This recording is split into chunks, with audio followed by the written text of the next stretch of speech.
Good evening, students. I am your teacher Himlata Yadav, and we are going to discuss now the other questions with you.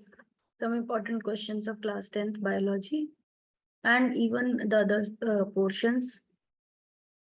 So, discuss some important questions of the science. I will share the screen.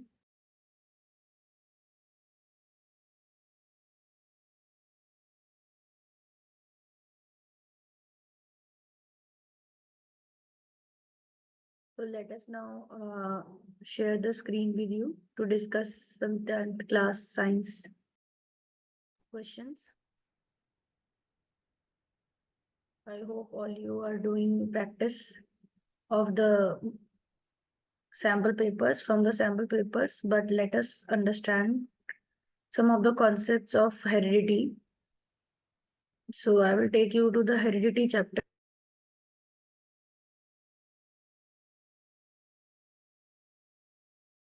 So I hope you are able to see the screen shared. The process of inheritance from characters from the parents to offspring. Parents से offsprings यानी कि जैसे parents होते हैं उन्हीं की तरह उनके बच्चे होते हैं, यानी कि उनके कैरेक्टर सुनते रहते हैं। अगर आपने देखा होगा कि जिस तरह से एलिफेंट होता है, जो मदर एलिफेंट है, फादर एलिफेंट है, तो वो अपने जैसे ही एक बेबी एलिफेंट को ही पैदा करते हैं। जो कैट हैं तो वो भी किटन्स को पैदा करते हैं, टाइगर्स हैं तो टाइगर कब्स को पैदा करते हैं। तो उनके जो कैरेक्टर्स हैं वो अपने बच्चों में ट्रांसमिशन करते हैं उस कैरेक्टर्स को, ऑफस्प्रिंग को, और इसी प्रोसेस को कहते हैं हेरिडिटी। ये बेसिस है हेरिडिटी का। और कैरेक्टर्स जेनेटिक्स जीन्स के थ्रू जाते हैं। जेनेटिक्स क्या है? एक साइंस है जो डील करती है हेरिडिटी और वेरिएशंस को। तो हेरिडिटी कैरेक्टर्स आप देखते हैं वो सेम अपने फादर के से बिल्कुल डिट्टो मैच नहीं करता। थोड़े कैरेक्टर उसमें फादर से आते हैं, थोड़े मदर से, तो बच्चा हमेशा थोड़ा अलग होता है अपने पेरेंट्स से।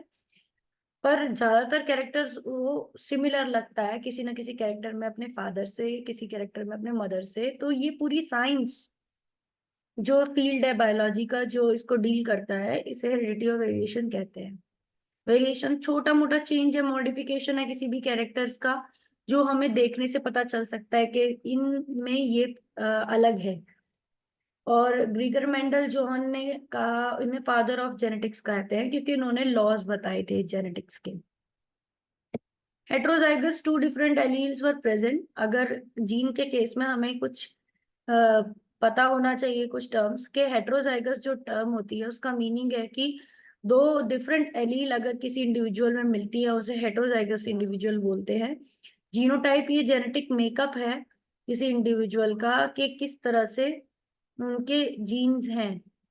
तो यहाँ पर आप देख पा रहे हैं कि हेट्रोजाइगस में भी जो जेनोटाइप दिखाया है कैपिटल टी और स्मॉल टी दिखाया है, यानी कि दोनों एलील्स, ये इन्हें एलील बोलते हैं, एक लेटर को एलील बोलते हैं। तो एक कैपिटल टी है और एक स्मॉल टी है। तो ये दोनों डिफरेंट होने की वजह से कहते हैं हेट्रोजाइगस इंडिविजुअल है।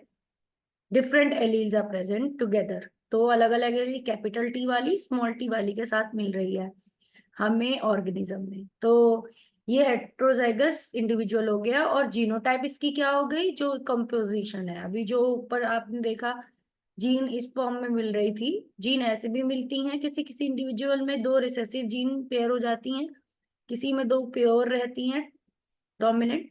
तो ये जीनोटाइप्स होते हैं। What are they? Second line में जो आपको दिखा रखे हैं ये जीनोटाइप्स हैं। Capital T pure tall, capital T small T last वाला जो है वो हेट्रोजाइगस टॉल, और small T recessive dwarf parent. Then phenotype. Phenotype जब कोई कैरेक्टर किसी इंडिविजुअल में होगा तो वो उसके फिजिकली हमें देखने में भी पता चलेगा। तो जो कैरेक्टर फिजिकली दिखाई देता है वो फिनोटाइप कहलाता है। And monohybrid cross observe a single character height of the plant, and dihybrid cross to observe two characters at the same time, example color and the shape of the seed।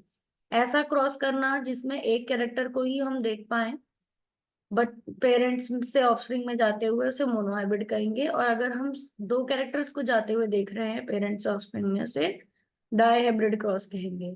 Type of variation क्या होती है? पहला, somatic occurs in the vegetative cells and not inherited. ऐसी variation जो somatic cells में होती है यानी वेजिटेटिव कैरेक्टर्स में होती है, जो इनहेरिट भी नहीं होती है वो और आगे नहीं जाती है ऑफस्प्रिंग में, उसको सोमैटिक वेरिएशंस कहते हैं। जर्मिनल वेरिएशन अलग है इनसे। सोमैटिक वेरिएशन जो ऑफस्प्रिंग में नहीं जाती हैं वो है कि बोरिंग ऑफ पिन। अगर मैंने अपना कान पियर्स करा के बाली पहन रखी है तो जरूरी नहीं है कि ऑफस्प्रिंग अगर कोई है तो उसके पहले से ही कान में पियर्सिंग हो रखी होगी, कभी नहीं होता ऐसे। तो ये एक मेरे बॉडी के फीचर में मैंने डिफरेंस लाया, तो ये आगे जनरेशन में पास नहीं हो सकता क्योंकि ये एक्वायर्ड या सोमैटिक कैरेक्टर है। हेयर स्टाइल अगर हम कैसे भी हेयर स्टाइल्स बना लें तो वो फिक्स नहीं हो जाते हमारे, वो तो हेयर पैटर्न को डिजाइन करने का तरीका है, but that are just a somatic character. Germinal variation क्या है? These variations which are passed on next, जो नेक्स्ट में या इनहेरिटेड भी बोल सकते हैं इन वेरिएशंस को, जो आगे जा सकती हैं वो वेरिएशन जीन्स की, जैसे स्किन कलर है, जो शेप ऑफ नोज है, ये सब आगे जा सकता है। इंपॉर्टेंस ऑफ वेरिएशन, वेरिएशन का क्या इंपॉर्टेंस है?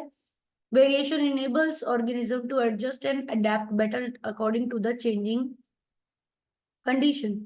अगर कोई ऑर्गेनिज्म एडजस्ट करता है, अडेप्ट करता है चेंजिंग कंडीशन में, डिफरेंट इन्वायरमेंट के प्रेजेंस में, तो ये इंपॉर्टेंस होता है वेरिएशन का। ये इसको एबल बनाती है वो चेंजिंग इन्वायरमेंट में रह सके ऑर्गेनिज्म। अगर उसके पास वेरिएशन है वो तभी रह पाएगा।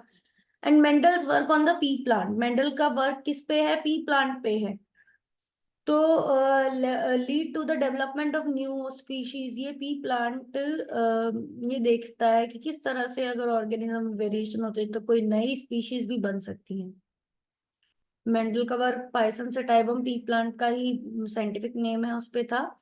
एडवांटेज क्या था पी प्लांट को लेने का? कि availability of pure line plant, clearly visible observable character, contrast characters of some features, easily pollinated, self-pollinated. He worked 7 contrasting features. तो seed colour, seed shape, pod colour, pod shape, flower position, ये सब उसमें आ रहा है। Conducted monohybrid and dihybrid cross, उसने इस तरह से मोनोहाइब्रिड और डाइहाइब्रिड क्रॉस भी करके देखे थे। Mendel's law of inheritance important, first law, second law, law of segregation, law of dominance and independent assortment.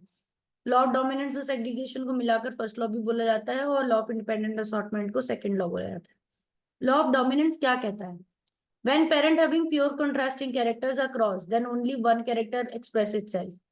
जब कोई भी कॉन्ट्रास्टिंग कैरेक्टर के पेरेंट को, जैसे हम यहाँ देख रहे हैं कैपिटल टी वाले इंडिविजुअल को एक स्मॉल टी से क्रॉस किया गया है, तब हमेशा जो F1 में कोई प्लांट आएगा उसमें दोनों में एक एक कैरेक्टर आने की वजह से वो किसी एक कहता है लॉ कि एक ही एक कैरेक्टर को एक्सप्रेस करता है F1 में, और इस कैरेक्टर को डोमिनेंट कैरेक्टर कहते हैं। और कैरेक्टर ऑफ फैक्टर जो अपने आप को एक्सप्रेस नहीं कर पाता उसे रिसेसिव बोलते हैं क्योंकि वो छुप गया। Law of segregation, phenomena of separation of the two alternating factors of one character during the gamete formation so that one gamete receive only one factor is character is called law of segregation. जब individual अपने alternating factors को separate करता है तो वो उनसे gamete बनाता है, तो उन फैक्टर्स को सेपरेट करने के लॉ को ही लॉ ऑफ सेग्रीगेशन कहते हैं। अगर आपको वॉइस की प्रॉब्लम होती है, ज्यादा अच्छे से सुनाई नहीं देता, तो I am sure that hand freeze अगर आप यूज करेंगे मेरे किसी भी वीडियोस पे, क्योंकि मैं कोई माइक का इस्तेमाल नहीं करती हूँ, तो आप हैंड फ्रीज से सुन सकते हैं और तब आपको प्रॉपर वॉइस आएगी वीडियो में।